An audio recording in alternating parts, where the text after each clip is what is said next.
Thank you for coming back to the Overexposed Podcast. My name is David Aguilar, and I will be your host for today.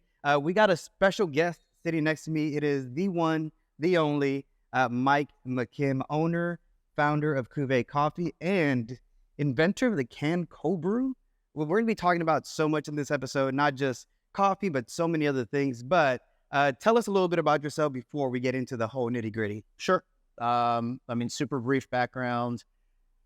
Graduated high school, enlisted in the Navy, did almost 4 years there, went to the U.S. Merchant Marine Academy after that, failed to graduate, and when I got out, didn't know exactly what I was going to do. Yeah.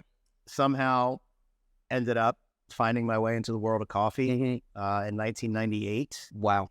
Yeah. And So 98, would you say this was the rise of the second wave, or we're still first wave in the States? No, we were, it was really third wave in like Pacific Northwest, right? That's when third wave stuff was it wasn't happening in 1998, but it was starting. Yeah. So for the viewers that don't know, and I think we can talk coffee lingo all day. Yes. So how would you define the first, second, and the third wave of coffee? My understanding, first wave of coffee is, basically commercial coffee, so Folgers, Maxwell House, that sort of stuff. Second wave was what Starbucks coined as a third place, which is, your home, your office, and then having a place to go like a cafe, right? So that was kind of the second wave, was elevated coffee experience. And then third wave is, the way that I could describe it to people is, what farm to table is to food. Exactly. That's what third wave is to coffee. And that's a great way of putting it. Because I think a lot of us, especially in Austin, we're used to the farm to table aspect of things. That I think I come from the Starbucks world. That's where I started. That's where I chomp my teeth at coffee. People do. Exactly. Yeah. And so I know a lot of people in the coffee industry like to talk smack about Starbucks, and it's like, oh, it's this and it's that. But somebody who was like, my love of coffee was birthed in the coffee program at Starbucks. Yeah.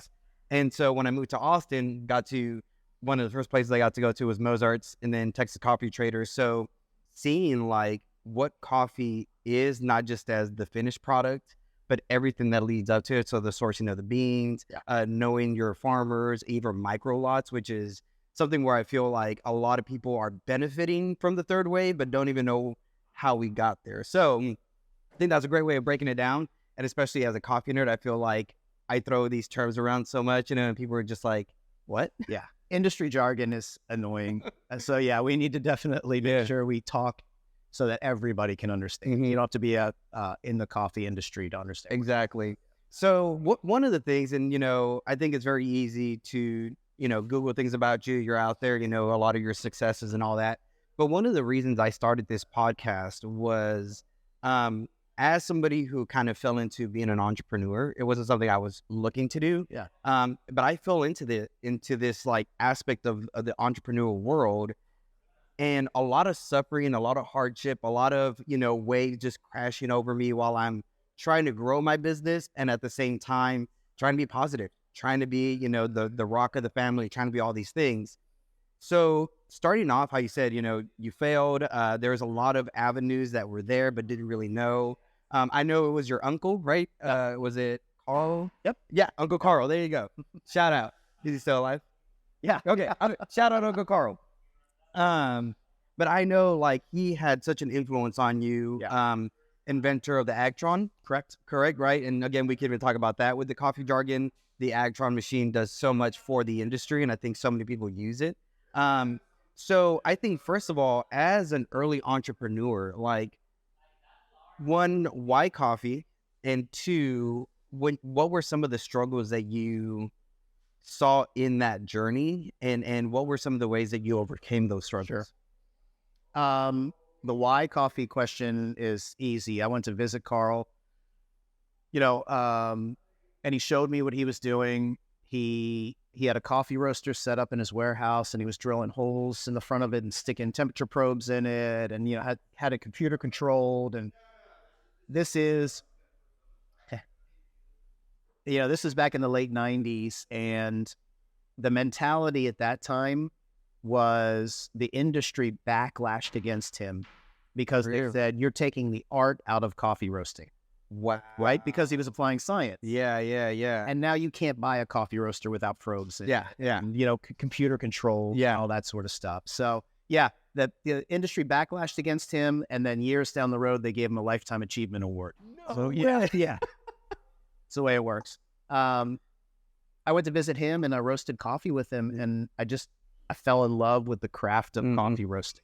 Right? Mm-hmm. That was it. Yeah. All I wanted to do was roast my own coffee. So I started I bought a commercial coffee roaster from him and started roasting coffee. It was me and a buddy of mine, Patrick. And then we're roasting like 20 pounds of coffee at a time. We're like, oh shit, we can't drink all this coffee. So we started selling it to friends and family. And yeah, that's how the business started. I think the biggest challenge when I started roasting the late 90s was Carl told me, he gave me lots of advice, but one piece of advice that he gave me that has stuck with me was whatever you do, pay more money for higher quality coffee. Wow. Right? Start with higher quality ingredients. Yep. And people will notice. Yeah. And he was right. Yeah. The problem was I was living in Houston at the time, and I would go into like restaurants and stuff like that. There weren't a lot of coffee shops. No, not at all. I was going into restaurants and I would do tastings with them. Oh, wow. And they were like, damn, man, your coffee is so much better, but it's 50 cents a pound more than I'm paying right now, so I can't switch. Everything was price-based. Yeah. And back then, we were selling coffee for $5 a pound. Wholesale price, $5 a pound. Yes. Yeah. Specialty coffee. That's crazy. That's crazy to even hear that and be like, and they were turning that down over what they were using, which probably was a Folgers or something like that. It was totally institutional coffee, man. It was like you taste the two of them side by side, and it could have been my coffee. It could have been any other, especially blown them out of the water. Yeah, they tasted. What beans were you roasting at this time? The funny part is, back then our workhorse coffee was from Panama. Oh, wow. A farm called Hartman. Okay. Hartman Estate, which is like a very highly prized coffee farm now. Okay. Yeah. Really? Yes. Dang. Yeah. That I can't afford to buy from. Yeah. No way. Yeah. So how, is it a micro lot? Is it a bigger farm or did it grow from micro to now? I have no idea the size of their farm now. But yeah, it was one of those things. Coffee was just cheap back then. Yeah. Like the price per pound was cheap. There wasn't not as much as demand as there is now for it. No, there wasn't as much demand. There wasn't. And look, I am no expert in the commodities market or anything like that. But the commodity market, the coffee commodity market, kind of dictates what the differential is on the price of coffee. Growing origins, like Colombia works on what they call a differential. So the differential is plus something. Okay. Could be plus 75 cents. Wow. So if the commodity market is $1, that means in Colombia it's $1.75. Wow. The commodity market is, $2. It could be $2.75, or it could be the differential could be $1.50. So then all of a sudden, it's a moving target, and I'm not a financial expert. Yeah, so you're just the buyer. You know what you like. You know what you want. I'm just a coffee roaster. I'm not even. And I think there's a few spots when people always ask like, "What's the best coffee in Austin?" And I'm like, the best bang for the buck. One, I have 3 Cuvees on there because again, I've worked with Cuvee before, so let that be known, right? With disclaimer, let that be known. But even if I didn't, it was still a good coffee that I would try often.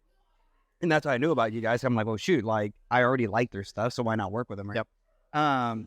But when I look at so many, especially in the third wave world, when you look at the quality of coffee, but also the price of coffee, some out there for a pound, you're breaking $25, $30 for, So for me, when I look at price, when I look at everything that comes with coffee, but ultimately the finished product, there's 3 in Austin who I always shout out. Cuvee is one of them because I'm like, you can get it anywhere.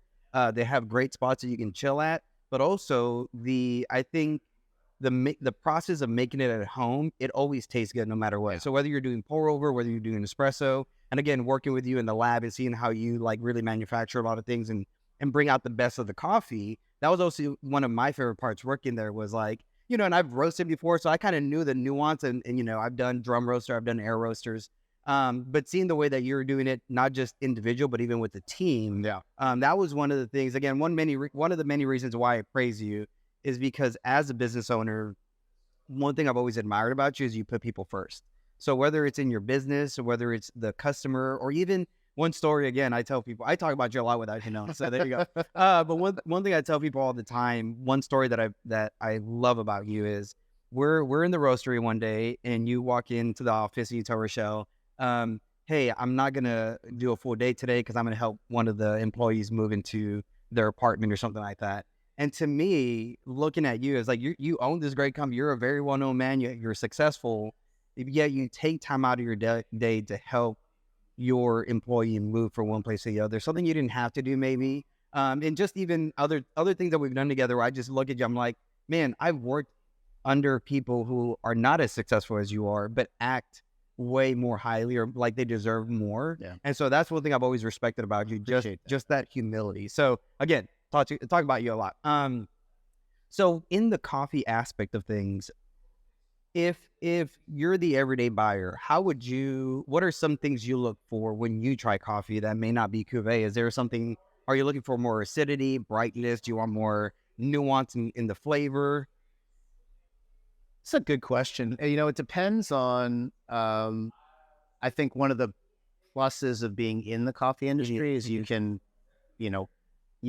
change, you know, at the drop of a dime. You know, oh, I want something that's super, you know, high acid or floral. Oh, I want to have something that's really fruity this time. Or, you know, I don't want any acid. I want something that's a big chocolate bomb. You know, so I go through phases. Yeah.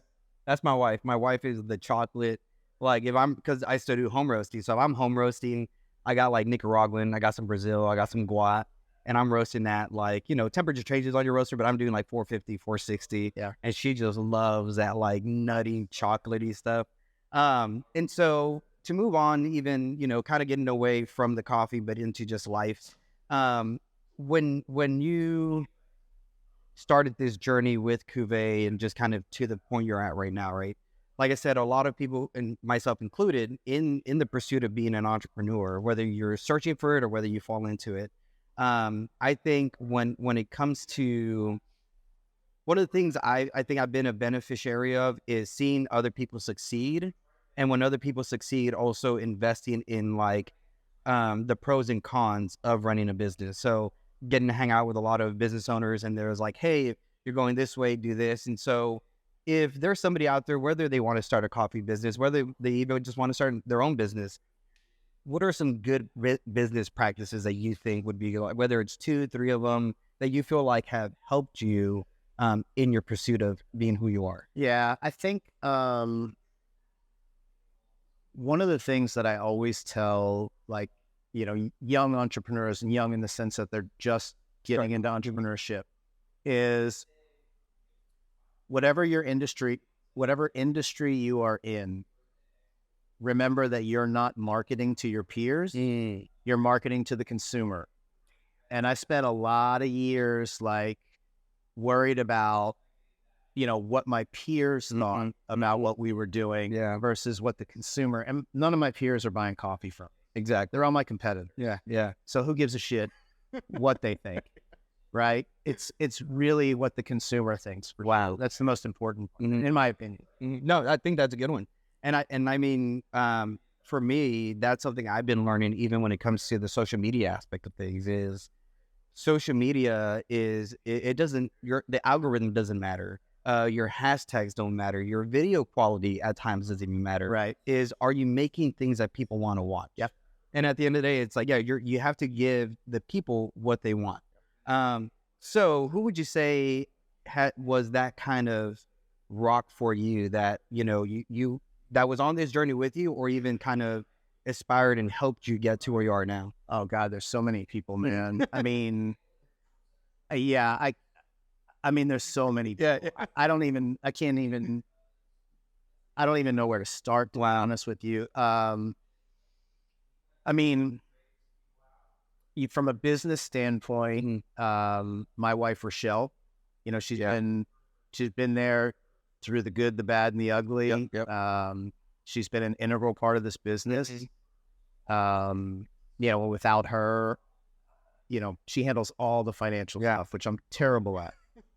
So, I mean, you know, obviously she's helped us get to where we are today and where we will be in 5 years from now. My Uncle Carl, you know, I mean, he's, to this day, I still, you know, talk to him on a regular basis. And you know, there was a point where I got really burnt out on the coffee industry, right? And it's kind of what we alluded to at the beginning. The industry is a great industry. Don't get me wrong. There's amazing people in the industry, but it can also be very dogmatic sometimes, right? To the Agtron point, right? Yeah, exactly. And, you know, well, your coffee, you know, here's a good example. When we started doing Nitro Cold Brew in 2011, there's a small group of people that were like, cold brew sucks because there's no acidity in it. Well, guess what? The number one thing the consumer likes about cold brew is the fact that it's low acidity. Exactly. But, you know, because you're a coffee nerd, you're like, well, this isn't real coffee because the acidity's not there. The nuance and blah, blah, blah, blah, blah. It's like, okay. And I would say even with that point, if you have iced cold brew that is a light roasted, high acidity, it doesn't tast good. It doesn't taste good. It tastes horrible. Yeah. And shelf life isn't as long as you know, your darker roasted stuff. So wow. So, you know, there's that dogmatic thing, you know, you don't add coffee and sugar to your milk or else you're bastardizing it, you know, all that sort of stuff. It's just silly. So I got really burnt out and just kind of was like, all right, after investing years and years in the coffee industry, I just stamped out. And I made a list of brands that I admired and entrepreneurs that I admired. Wow. And I literally just started getting on the phone and calling people. One of the people that I called, you know, I was really a big fan of Yeti coolers. This is before Yeti was Yeti, right? Like a $10 million company, not a, you know, multi-billion-dollar company.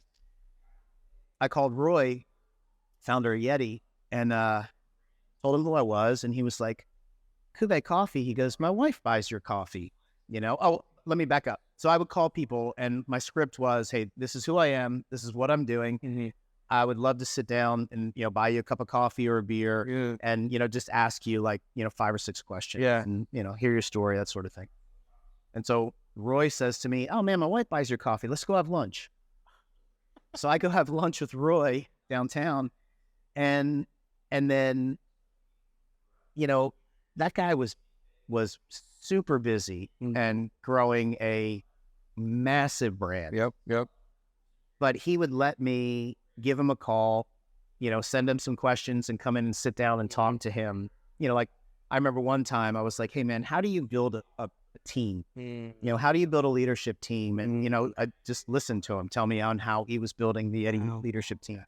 So Roy probably doesn't even know this, but I mean, he was super instrumental in recharging my battery. Hey, that's crazy. And someone not in your industry, right? Well, that was my point. So I didn't want to talk to anybody in the coffee industry. Like I did not perceive any value from anyone in coffee. So everybody that I looked at was outside the coffee. Wow, that's so good. Sam Calagione from Dogfish Head, that was another one. Yeah, I got to go bowling with him. You know, I'll tell you, awesome. One of my favorite IPAs is Dogfish Head's IPA. Yeah, 90-minute IPA was like, that was my first, like, smack in the face.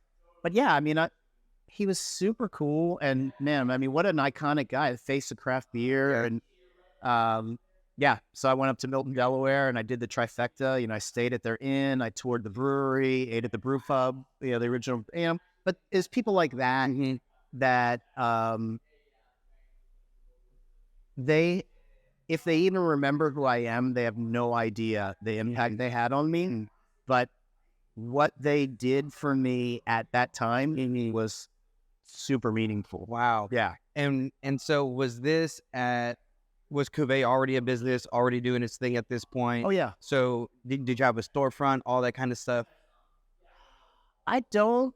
I'm not sure if we had the retail shop then or not. Mm-hmm. So that we opened E6 like 10 years ago. Mm-hmm.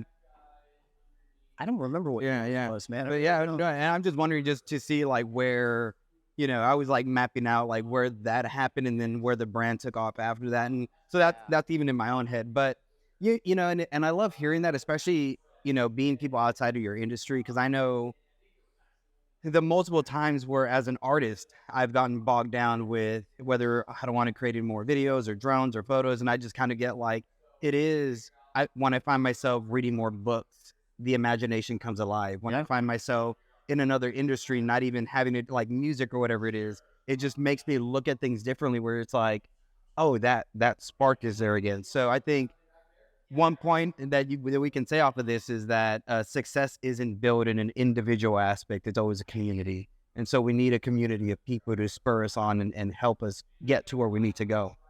Wow. So in that whole conversation, one new place that you're in is the podcast world, right? Yeah. The Pos. And I've been listening. I've been loving. I think you've been giving a lot of great insights. Thanks. And I think for me, and I'll let you, tell people why you're starting and all that kind of stuff. But I know for me, when I got into the space of podcasting, it was really, I didn't know how my son was going to be taught by the world. And so for me, I just started thinking to myself, well, if something were to happen to me and my son, we're about to have our second boy in a few days. So there you go. But if something were to happen and they wondered as a family what we believed and what we thought and what were the principles we stood on, how would they know? Right. And so for me, the podcast was like, as if I'm trying to teach my son something, you know what I mean? So that's where, and then overexposed, it's like, it's a photography term, but it's also like a religious term, but it's also just like, hey, everybody, look at my warts, look at my faults, look at my ups and downs. And maybe you can learn something from it, right? Maybe in this journey. So one thing I love talking about, I don't know, like I said, I love talking about it. But I'm a firm believer in, if you want people to be impacted, you need to speak about the things that impact you. And sometimes it is success that impacts you, but most of the times it is the failure, it is the downs, it is the low points in life. Sure. So if you want to talk about what that was for you, why the podcast, and how you're using this in your own personal life. Yeah. So 2023 was hands down the worst year of my life. Mm-hmm. So there's two things from a business standpoint. Mm-hmm. Cuvee Coffee almost went out of business. Yeah, we almost went bankrupt in 2023.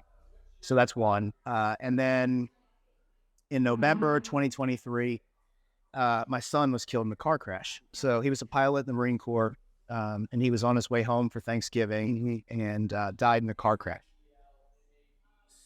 So that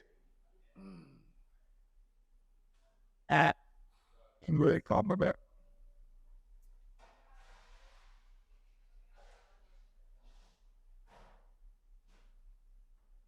Sorry. No, you're fine. So there's just. Can I interject real quick? Yeah. To let you know my story in that as well? Yeah. Because when I saw that post, bro, I wept for you. Yeah. Like I said, I knew you personally, and I knew how much you loved your kids.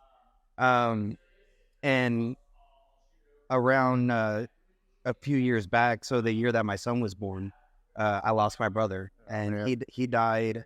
And we were kept from the funeral. The family was not allowed to see him. His wife hated us, and so we weren't allowed to see him. We didn't even know he died.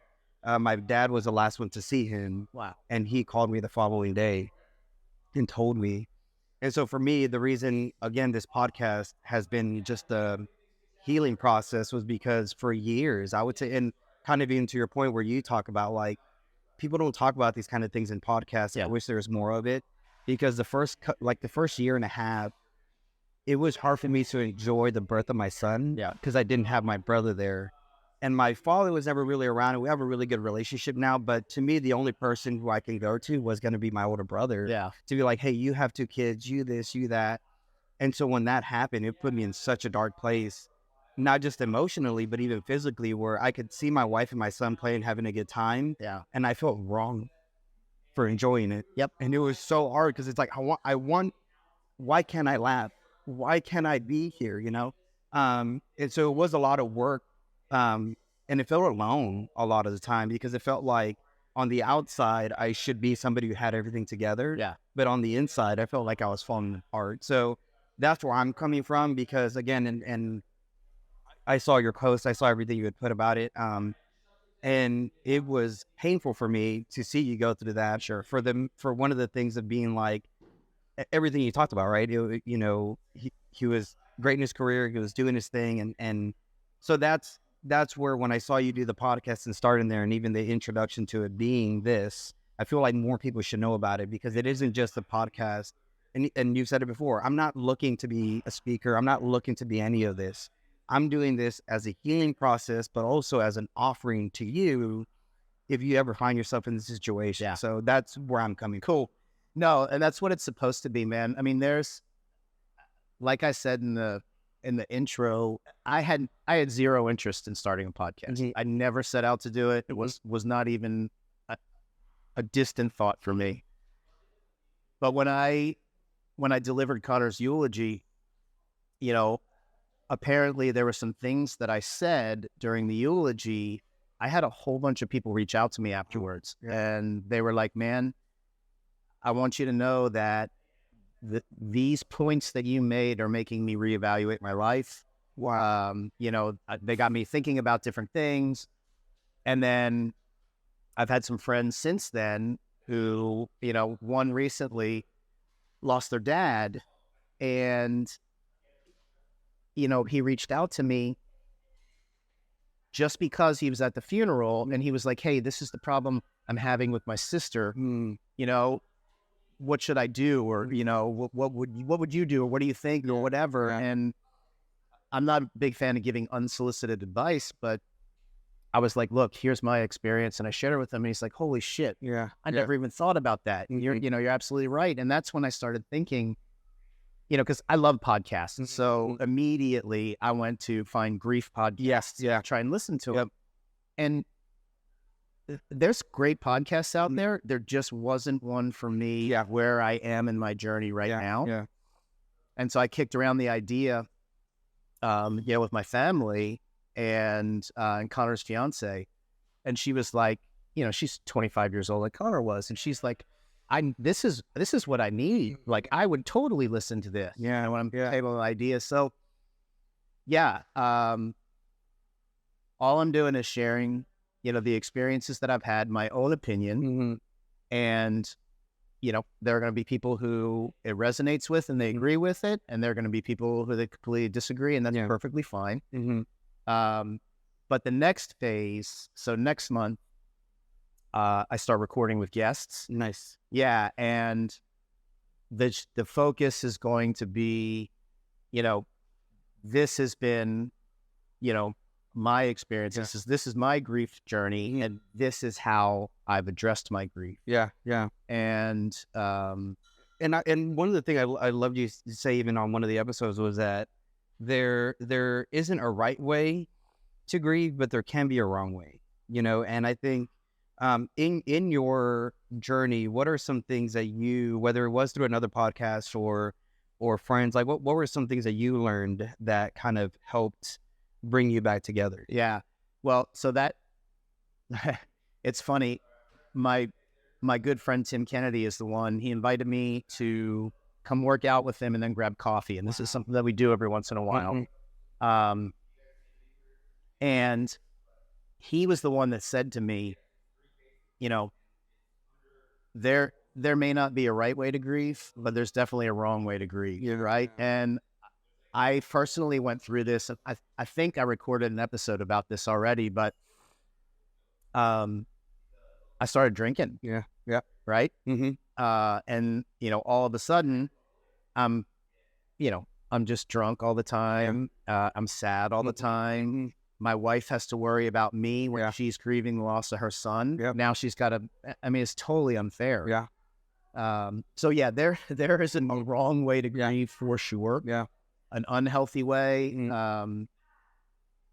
And for me, that was, I mean, like, that's the epitome of it. Is trying to numb yourself from it is the wrong way to do it. Trying to avoid it, in my opinion, is the wrong way to do it, because all you do is prolong the pain. Yeah, there's I don't know if you ever heard of a book called A Grief Observed by C.S. Lewis. Nope. Lion, the Witch, and the Wardrobe? Yeah. Okay. Yeah. C.S. Lewis, yeah. It's funny. So he was a scholar. He was, a writer, an author, all this kind of stuff. And he had married a woman who had 2 kids, who was divorced with 2 kids. And she had gone through cancer and was going to die, but she can be a citizen in England. So he ends up like doing a false marriage to her so she can stay in England and just kind of live her days there and then die. Okay. Well, miraculously, she recovers. He ends up falling in love with her. They get married. So C.S. Lewis is in his mid-50s at this time. Okay. They get married.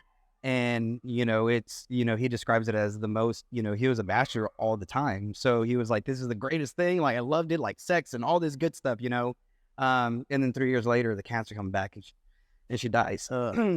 And A Grief Observed is his diary throughout the process. Oh, wow. And so C.S. Lewis was known as a Christian apologist, this Christian writer.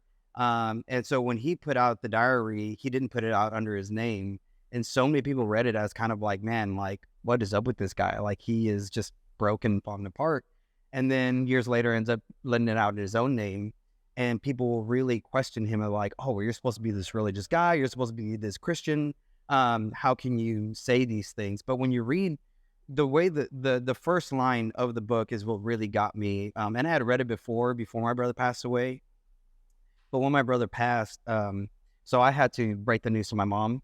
So she didn't know about it. So we had a weekend that we're going to be in Brownsville, and it was going to be like, hey, we're having a baby. You're going to be another grandma. So it was supposed to be this jubilant time. Yeah, celebration, which then turned into, I need to break the news to her right when we get there. And even that was traumatizing. I had sleepless nights for almost a year where I would wake up just crying, And so the first line of the book, Lewis says, no one ever told me that grief felt so much like fear. And that hit because I started realizing it identified what was there. The grief was the fear of not having time with my brother, him not seeing my kid grow up, like all, because he was almost like a father to me because mine wasn't around. And so it hit. And it was one of those where the word fear allowed me to put it in its right place when I was struggling with things. I was realizing, okay, you need to stop. Why are you acting right? Because I'm just like you, right? I was going into the whiskey bottle. Like at the point, Treaty Oak had given me a lot of whiskey to do photos and videos of. So those things, after that happened, it was just like gone. And how you said it was numbing, whether it was numbing through drinking, numbing through overworking, numbing through the not experiencing the good things in life because I was so guilty in what had happened. And of course, like all things, I blame myself, right? Like, why didn't I reach out to him? I could have built a better relationship. I could have done this. I could have done that. So where has your grieving process taken you to, and I mean, not even get to the end of it, but like what has that process looked like to you, even through the podcast and all that? Man, well, as you already know, it's not linear, right? Yeah. I mean, it's all over the map. It's interesting because what I'm realizing is I'm a different person now than I was. I'll never be the same person I was before. That's so true. And, good, bad, or indifferent. But look, the journey is, you can probably relate to this. You talk about feeling guilty for being happy. So it's really hard for me to look back at memories of me and Conor and be happy. Yeah. Yeah. But I hope one day that will happen. You know, every once in a while, like something will pop into my head and it'll make me smile for a minute. Yeah. Yeah. Yeah. So it's I don't know, man. I don't know where it's going to take me. But there have been some positives that have already come out of it, which is great. You know what? And the other part is I know so since Conor was an active duty Marine, we got plugged into, you know, the whole Gold Star family program, right? And so, going through grief counseling, you know, with groups of families who have also lost their kids, you know, it's pretty much all parents who lost their kids. Yeah. One of the things, one time there was a sibling, brother or sister, I can't remember which, and it was really eye-opening for me because, you know, Conor's younger brother, Cole, my youngest son, it's one of those things where people will come to him and they'll be like, hey, how are your parents doing? Wow. That's like, and I'm sure you experience the same thing. Yeah. And that's just, it's not that people are trying to, you know, be mean or anything like that, but, you know, people that are friends with us are asking Cole, you know, how are your parents doing? And just completely brushing over, how are you doing? Exactly. Yep. And it's not, like I said, it's not malicious or anything like that, but I have a whole episode that I recorded about that. You know, like, don't forget about the siblings. They're, you know, and I would say even with that, like, you know, you're so right. Just even on just the familial aspect of just like how your mom, how's your dad, how's your brother, and it hurts at times when people don't ask you, like, hey, how are you? How are you holding up? And I think that's where that aspect of, like, I guess I'm the one that's supposed to be keeping it together. Started coming in, and again, even like that became a mask in and of itself, where it was like, well, I can't grieve because I'm the one who is holding it together. So let me just shove these feelings down. And you know, one of the things, and you kind of brought it up, one of the things that helped the most was working out, man. It was like the anger, the anger that was there, whether it was the anger towards his wife, the anger towards myself, the anger towards the situation, having a place to physically release that. I think that's another thing that we lose in the grieving process is that grieving is a physical thing. It isn't just an emotional thing. It isn't just tears. It isn't just, you know, wailing in the air. There's all these emotions going on that your body needs to release. And if you don't know how to do that, it kind of hinders you in the process as well. Oh, there's no doubt. Yeah, there's a whole, Andrew Huberman had a podcast on Huberman Labs, and it was all about, you know, everything that he does is all about neuroscience, right? And it was all about the science of grief and how your brain reacts to grief and the things that, the types of things that you can do that will fire the same types of neurons and counteract. I mean, it's 90% of it was way over my head. He's a he's a smart dude. But yeah, you're right. I mean, and so the first episode that I'm recording is with Tim. Okay. Nice. And it's all about, you know, fitness and physical activity and combating grief through physical activity. So I can tell you from my own personal experience. So, one of the things that Conor and I had talked about doing was there's a program called 75 Hard, right? Who does that? Andy Frizella. Okay. Is the guy's name. Yeah. And so Conor and I had talked about doing this program together. But it was always like, well, we can't really start it now because, you know, I'm about to transfer to this flight school, or I'm going to do this, or, you know, I got this vacation or whatever. And after Conor died, I was at a wedding and having breakfast with my wife and 2 really close friends. Mm-hmm. And I just kind of threw it out there. I said, look, I'm going to do this 75 hard program because Conor and I were planning on doing it. So I'm just going to do it. And then my friend Kim, she said, well, what is the program? And I explained it. She goes, well, I'll do it too. And then her husband, Angel, was like, well, I'll do it too. And then Rochelle was like, well, I guess I'm in. So Rochelle and I came home and, we dove into that program, and it was a combination of the physical activity and the mental durability that you put yourself through. Mm-hmm. And look, the whole program is really more about mental than anything 100%. Else. Yeah. The physical is just a positive byproduct. Yep. But that 75 days and that discipline, I mean, I got to be honest with you, I just don't know where I would be right now if we hadn't done that. Wow. Yeah. Wow. I'm not trying to be dramatic or anything like that. I just I am a firm believer that there is something to combating grief through discipline and physical activity. Absolutely, without a doubt. I agree with that mainly because I think, and again, even with the journey of entrepreneurship and all that kind of stuff, the thing that I've always told people about fitness and what I love about it the most is whenever you feel like you're in a position that you can't overcome something, but you remember what you've done in the gym. Yeah. I didn't think I could live 200-300 pounds. And you did it, right? I didn't think I could run. I accidentally ran a marathon because I said yes to it and put my body in it. And it was, kind of the same thing. Yeah. I was in a point in my life where, all these things were going on. And the Austin Marathon is like, hey, do you want to film the marathon? And it was like, oh, we can't afford it, but do you want to run it? And I was like, sure.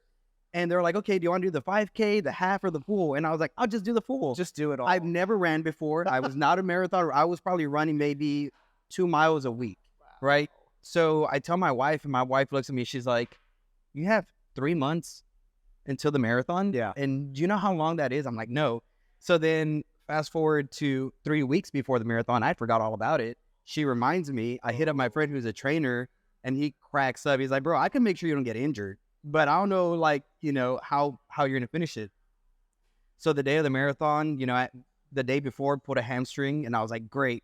Day of, I'm like, feeling okay, but I'm like, hey, as long as I'll do half the marathon, I'll feel good.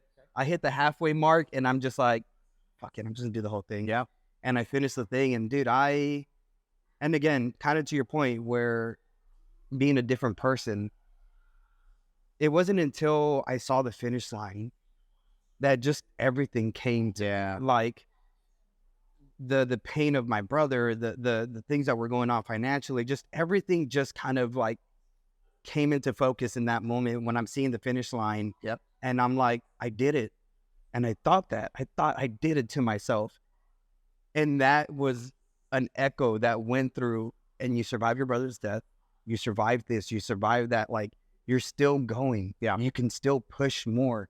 The physical accomplishment was just a metaphor for the emotional, mental thing that I had gone through. And it really helped just solidify that whatever is hard in life, there is a way out. Oh, there's a way through. Just don't give up. Yeah. That, I think, and that's the one thing, whether you're trying to run a successful business, have a successful relationship, whatever it is in life, if you could just remember, don't give up. There's always tomorrow. Like, keep pushing. Yeah. That was something that I've then taken and applied to everything in life. Is just like, okay, I didn't think I could do this or that, but I ran a marathon. I didn't think I could do that. Like, so then keep going, right? Pushing, run faster and run further. So I'm with you on the physical aspect of things. And I think, how you said, it isn't even hey, do it so you can lose weight and look good. It isn't even that. Yeah, that's going to happen. Yeah. But ultimately it's good for you as a person because it builds this confidence that you may not have in and of yourself. Yeah. Mm-hmm. Well, and there's also, once again, going back to like the neurological side of things. There are things that happen to your body. Yeah. When you exercise. Yep. Dopamine, endorphins. Yeah. All these. 100%. Yeah. And so, those things are, they're real. Yeah. Yeah. So when, I know, there is one thing I was going to ask as well. And because I'm a big whiskey bourbon guy, and I saw you had post that bourbon that you and Conor were going to drink. Yeah. Right? And again, this is more for me than anybody else, but also just because I know what that's like to say, hey, I'm gonna save this for this time. So how was that? Why that whiskey, and what was the whole conversation about? So that I got a bottle of it was the Blue Corn bottled and bond from Still Austin. And so when Conor was coming into town, there were two things that we were going to do. He had just bought a new rifle. We were going to go to the range and sight it in. Wow. And then we were going to go to Still Austin and buy a bottle of this Blue Corn whiskey and enjoy it over Thanksgiving. And, we didn't get the chance to do either. I did get to sight in the rifle with Cole, so we did that together, which was great. But yeah, A, I love Still Austin. Yeah, right. They did such a great job. And then B, yeah, that bottle was just, that was something that we were going to share together. And yeah.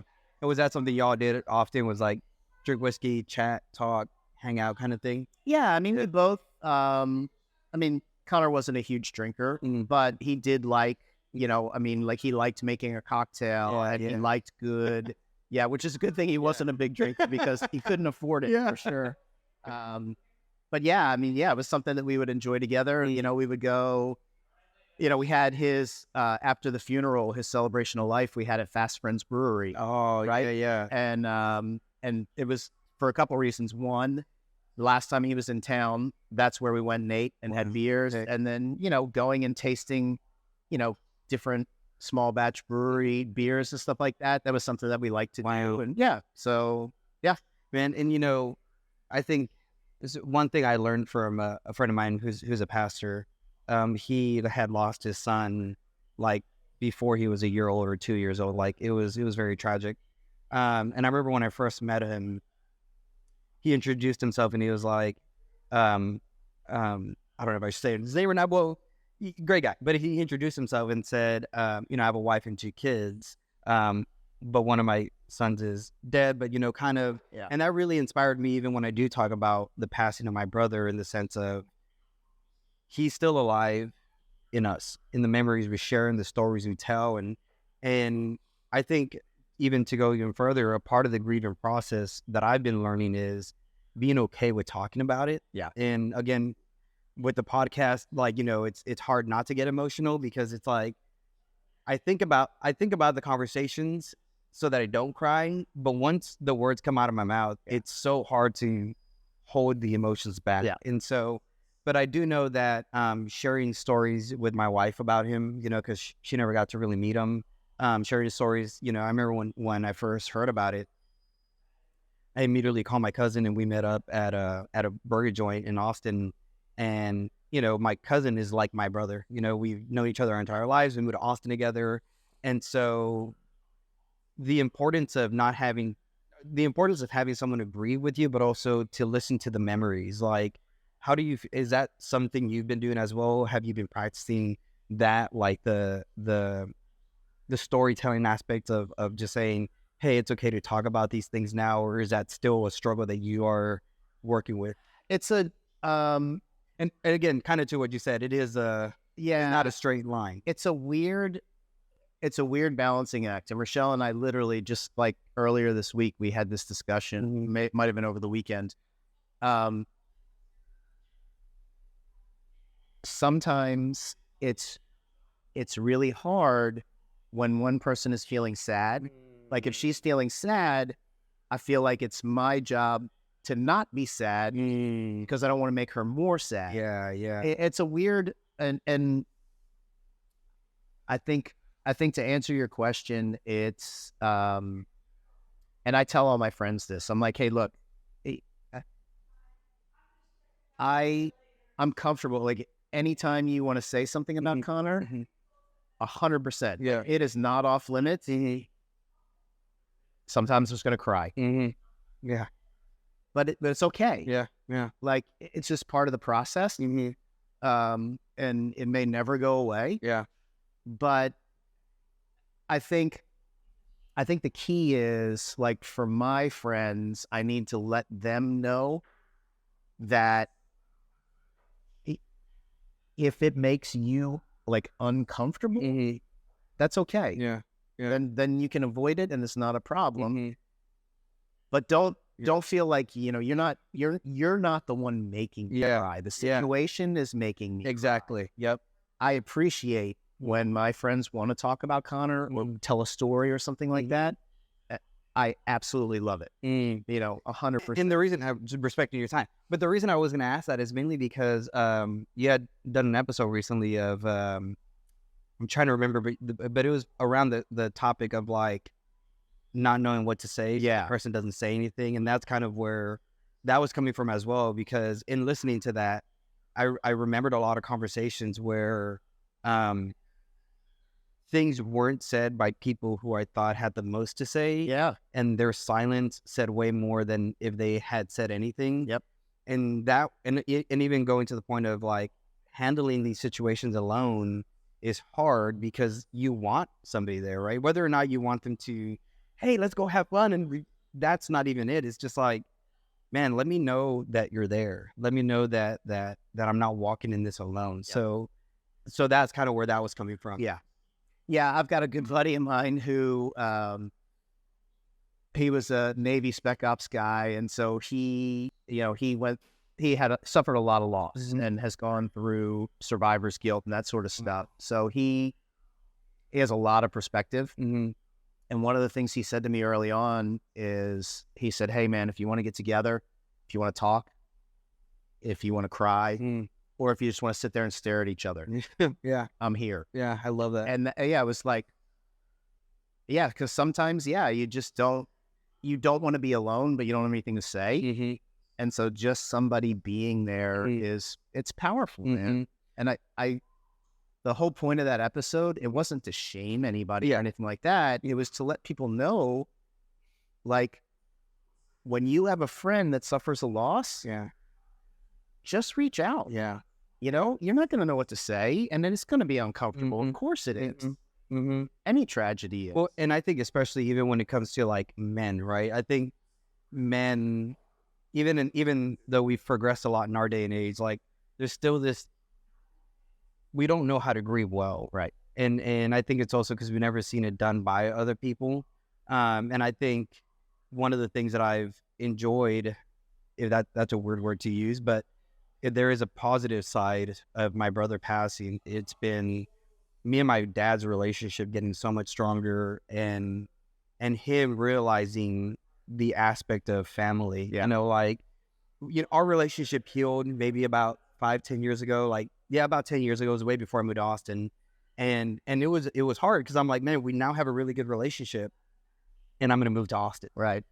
And I remember we didn't talk about it at the time, but months after, like, him talking about like, oh man, seeing you go, and we're finally getting to know each other more, and it was just so we lived together, and it was hard, but it was also like I didn't have that growing up. I didn't have a father who let me go and supported me in that, and so then learning more about him was really cool. But then after my brother passed, we indulged in some substances once we got there, because again, I had to tell my mom. And then the following day, I gave her a day with my stepfather to kind of grieve. And you know, I knew that the joy of my son was going to be something that was going to brighten her day. So, but it was hard because it was just like, and the reason it was hard was, man, and this was the biggest struggle was kind of what you said. It felt like I did that to her. Like when I sat on the couch, right, hey, I'm guys, hugs, this and that. And I couldn't share in the joy of seeing her. Because I knew what was there, and saying, hey, can we sit down? Can we talk? I had told my stepdad before. So I was like, I don't know if it's going to be in the newspaper. I don't know anything. So can you just make sure if she hears about it, be there for her? Yeah. We're driving tomorrow, right? So when I got there and sit on the couch, she's like, oh, you know, we're usually in Brownsville for 2 or 3 days. We're going to be there for a whole week, you know? So she was like, oh, this is so great. I'm having you guys longer. And telling her, hey, your first son, right? Yeah. The reaction was so traumatizing for months. It was hard to sleep because I would have nightmares of just her screams and her cries. And And how you said it felt like I did that to her, and working through that pain of it wasn't you, it was the situation. And my stepfather and my dad were really good at saying, hey, if there is anybody who was going to do it, it should have been you. Though, again, those were just kind of things that were hard at the time, but now it is one of those, I forgot where I heard it, but it was something where it's like, maybe these hard things happen in our lives because we're the only ones that can endure it, that can help other people through that, right? So we're almost the catalyst for other people's healing. Yeah. And it sucks when you think about it that way, because it's like, I didn't sign up for this. I didn't want this. But when I do see my dad and my mom in such a better place now, when I do see my family members and other people in a better place, like, for me, it's one of those things where it's like, if I could help you in your process, and if I could help you find the joy in the pain, if I could help you in some way, shape, or form recover something in this, like, then I will, right? And so that's why even in the podcast, I don't want to avoid these topics, right? Especially after COVID and everything that happened in 2020. Like, I think so many people have lost so much and have not learned how to grieve and how to suffer and how to come out of that well. To where even your point where I was having so many conversations with people, so many people were saying, man, I never heard it that way. I never thought about things that way. I never this and I never that. And I look at myself like, I'm a dumb kid from Brownsville. How in the world has nobody thought about, like, I'm a college dropout. I'm all these negative things. Yeah. How am I going to help anybody? How's, my advice going to, and seeing people not fully heal, but start the process to say, it's okay to cry. Again, as a man, to say, man, hugging other men and just crying on shoulders, like, that was hard, right? Like, me and my dad, I don't think ever had that real embrace until that, and so going back to, having some substances and sitting down outside of his house and just being like, how the hell are we going to get through this? Yeah.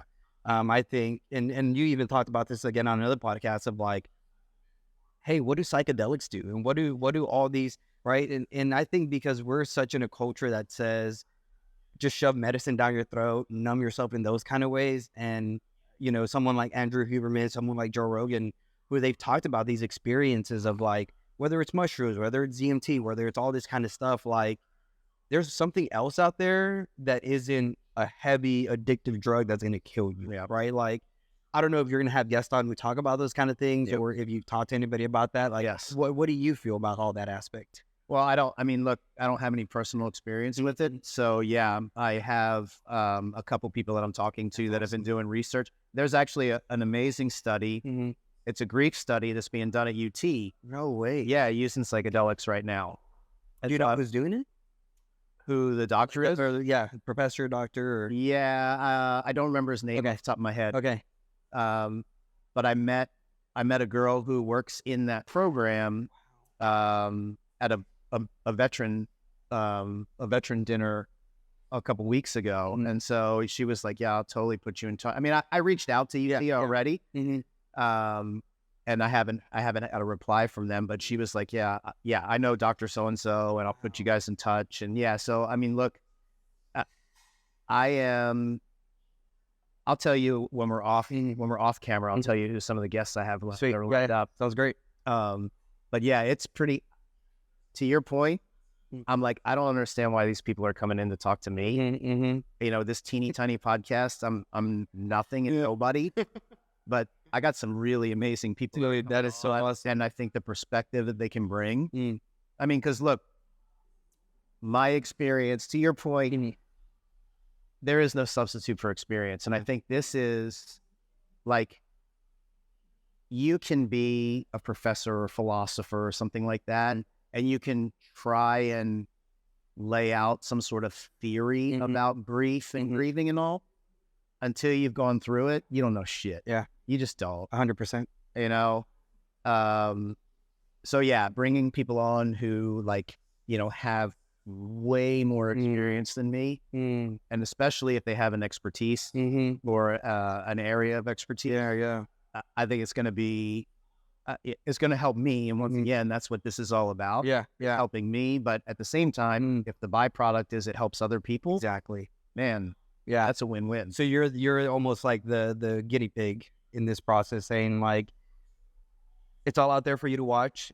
If this is going to be something that helps you in your progress, then keep watching. There's going to be more. And if it's going to hinder you, then go find something else. Yeah, absolutely. 100%. Yeah. There's tons of podcasts that I think are fine podcasts, but I'm not interested. Yeah. Yeah. But other people are like, these are amazing. How do you feel, and you even said this earlier, that you are not the same at all, not just from Conor passing, but even just from the, the 75 hard and all that kind of stuff. Where do you feel, or what are some aspects that you feel have changed in your mind, whether it's business wise, health wise? Like, I know for me, when all this happened, one of the biggest things that did change was like, I need to stop working so much. Like, if and this is where the beating up part was coming out. It's like, if I just made more money so I could be able to travel home more, maybe that would have healed our relationship. Maybe this, maybe that. And so after a lot of the blame game, I was like, well, what's true in that, right? What's more important, making money or spending time with family? Right. And so for me, I'm a workaholic, self-diagnosed, but I know for sure I'm somebody who can work from 3 a.m. to 12 at night, you know what I mean? But that really helped me say, are you building a strong relationship with the brother you have now?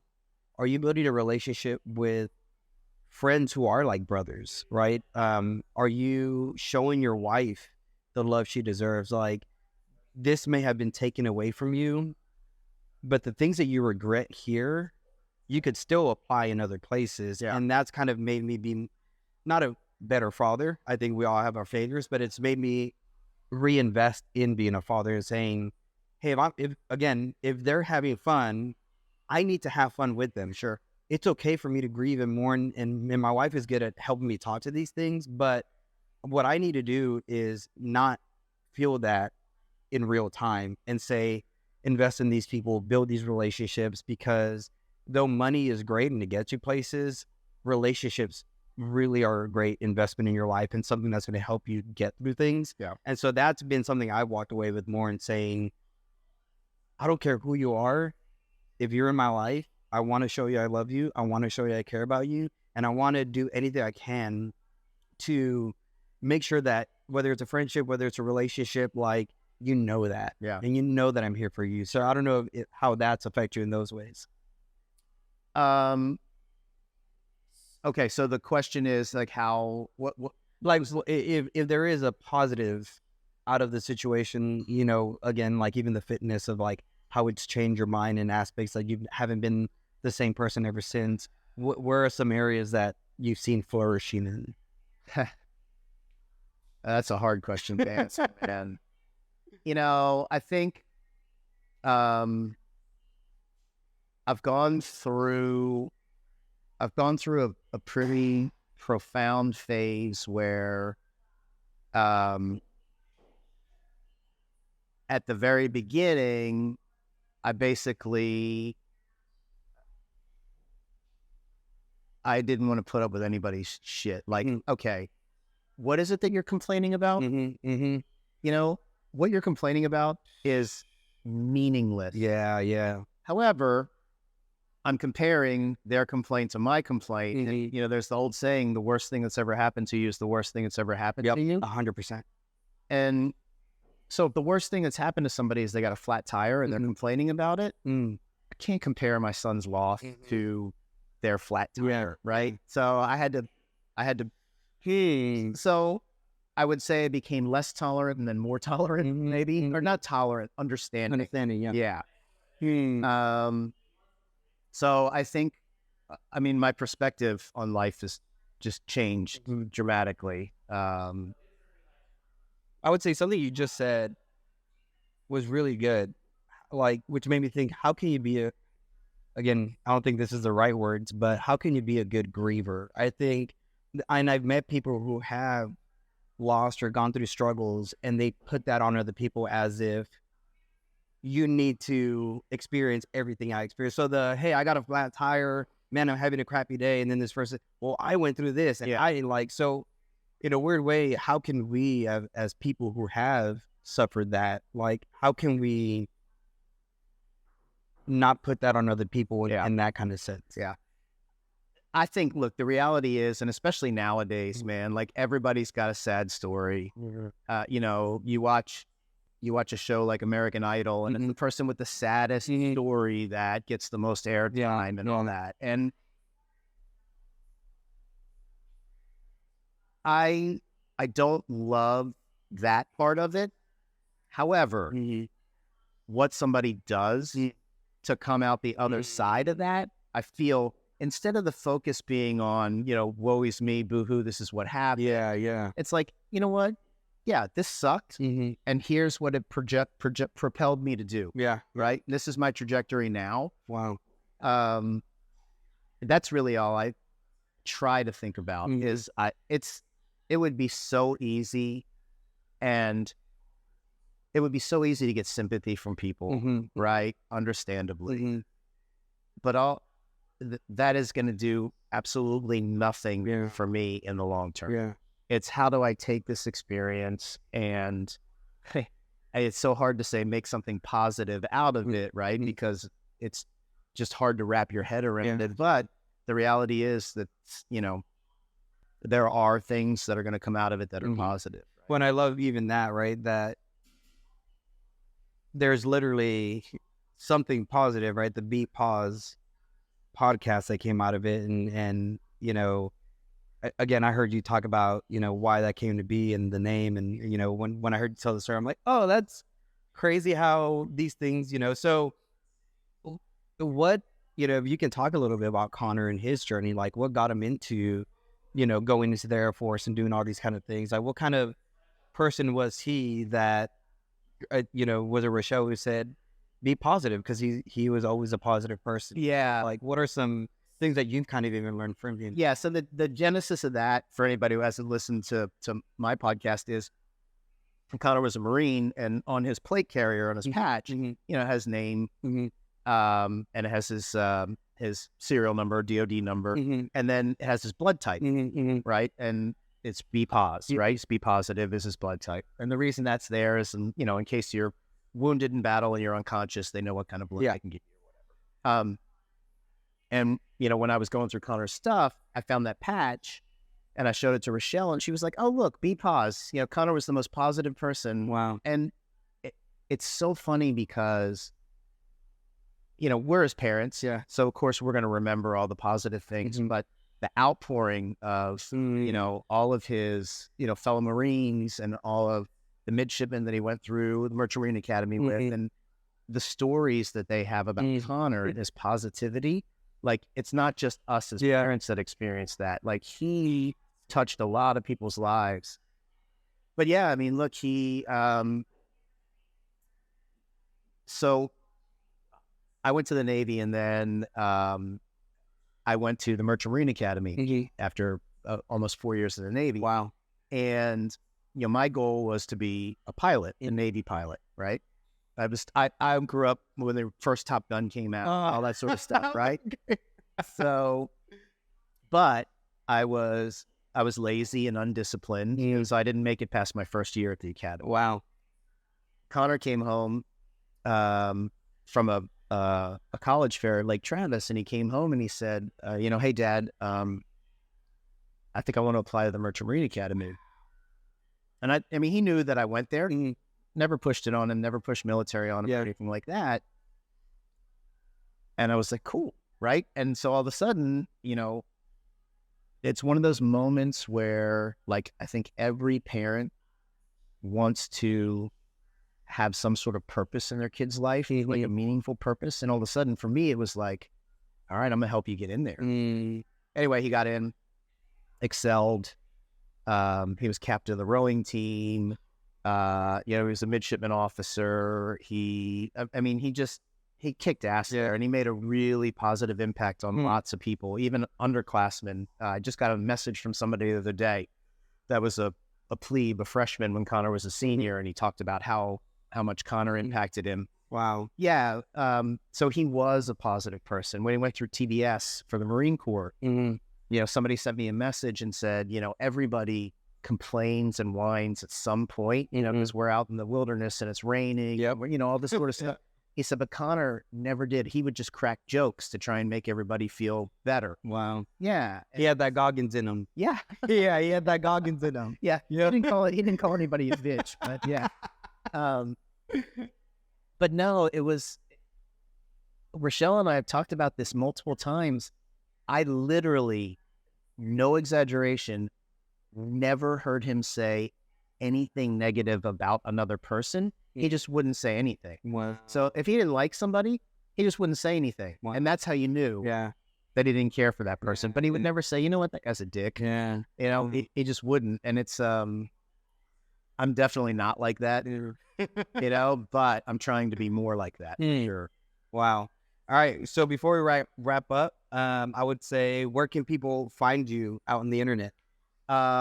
It's at Mike McKim is all my socials. And then the podcast is Pos. I think it's at Pos Pod. Yep. You can find it on Spotify, all that good stuff. Yeah. Spotify, Apple, iHeart, Amazon, RSS. Yes. Yeah.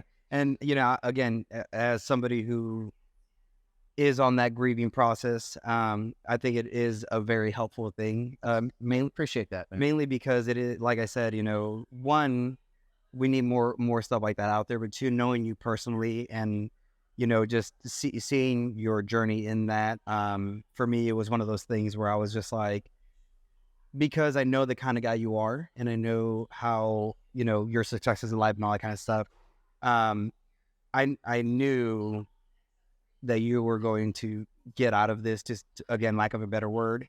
But I was here for seeing how you're going to handle this and go through it. So knowing that there is a podcast coming out of it, it is one of those things where it's like, if there's people who can voice an opinion in a way that does benefit, I think you're definitely one of those guys. So again, thank you so much for that, and for just, again, just being an all-around great guy, man. Like I said, anytime I talk about you or I see things of you, I always just feel like, you're just great, in the sense of, you're knowledgeble.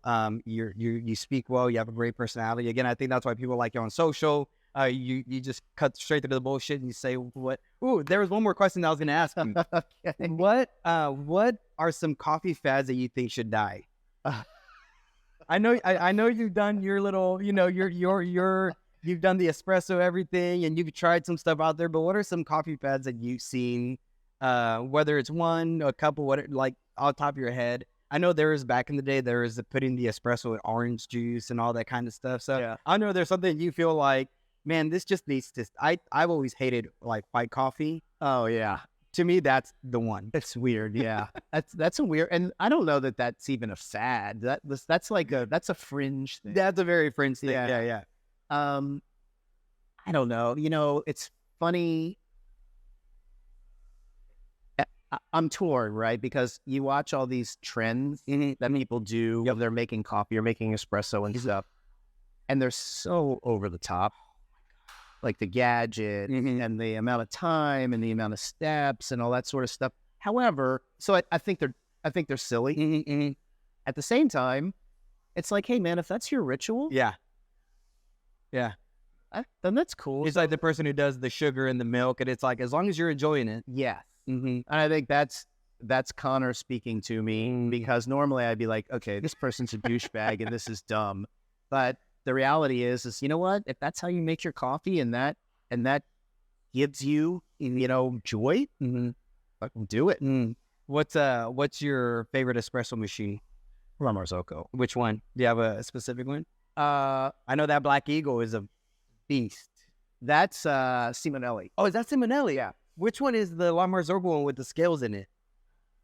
There's multiple models. You can get scales in the drip tray, and I haven't kept up with all of it. And full disclaimer, I worked for La Marzocco for 5 years, right? And it's still my favorite espresso machine. Look, the Linea Classic is my favorite machine, hands down. Yeah, so I own 2 of those. and I have a Linea Mini, and I have a GS3, and I actually have 3 Lineas. I take that back. I have a 1 group, a 2 group, and a 3 group. Oh my God. And then a Linea Mini and a GS3. And I mean, I love them all, but the Linea Classic is just, it's my favorite machine. That's what I'm talking about. Yeah, I'm a La Marzocco fan. Again, when we first met, you told me you worked for them. I was just like, I'm not worthy. Because legit, I tell people all the time. I mean, there's some other good ones that have come out. Again, Simonelli's been a good one, and what's that other one where you could change the water pressure? Slayers. Yeah, like, but I'm a fan of just like, I don't need all the bells and whistles, especially when you've been in the industry. You kind of know what a good shop looks like and all that. My ritual is legit. We have our Brevo espresso machine. We have our grinder. I make coffee for my wife every morning. I'm her personal barista. So, and I'm always drinking either espresso, Americanos. That's me all day. Yep. I always tell people that the reality is, if you know what you're doing, you can make great espresso on anything. Yep. Right. It's kind of like, yeah, I would love to drive a Ferrari to work, but guess what? My 2011 Toyota Tundra with 300,000 miles. There you go. Gets me there, the exact same route, the exact same amount of time. Oh, as long as I follow the speed limit. So it's, obviously my preference is La Marzocco, but to your point, there's lots of great machines out there at all different price levels. And at the end of the day, find the one, that you can make great coffee on and just go for it. All right. Favorite coffee? Favorite way to make coffee? I go through phases, man. I drink espresso pretty much every morning. Nice. Yeah. So I would say espresso is probably my favorite. Are you a pour over kind of guy? Do you like doing them, or is it too long? I like Chemex. Chemex. Yeah. That's what I'm talking about. Yeah. What do you think about siphons? I think they're dumb. Really? Yeah.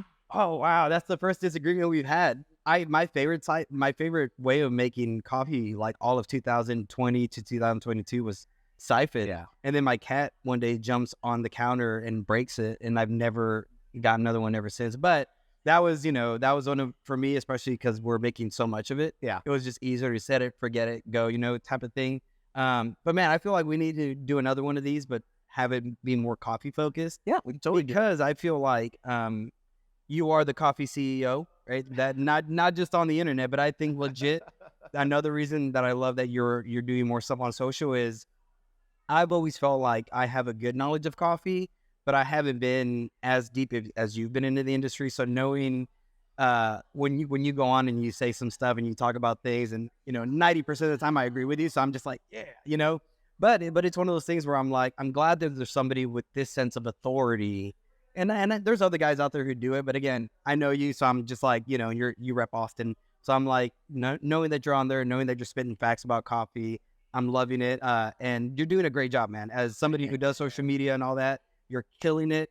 You guys are doing great work. So if you want to find Mike McKim on social media, Mike McKim, the Pos Podcast, at Cuvee Coffee, you just got all the things going on, man. So thank you so much for coming. I really appreciate this. I hope we do this again. Sitting down, I really appreciate it. It's good to reconnect. Yeah, no, man. So any last words?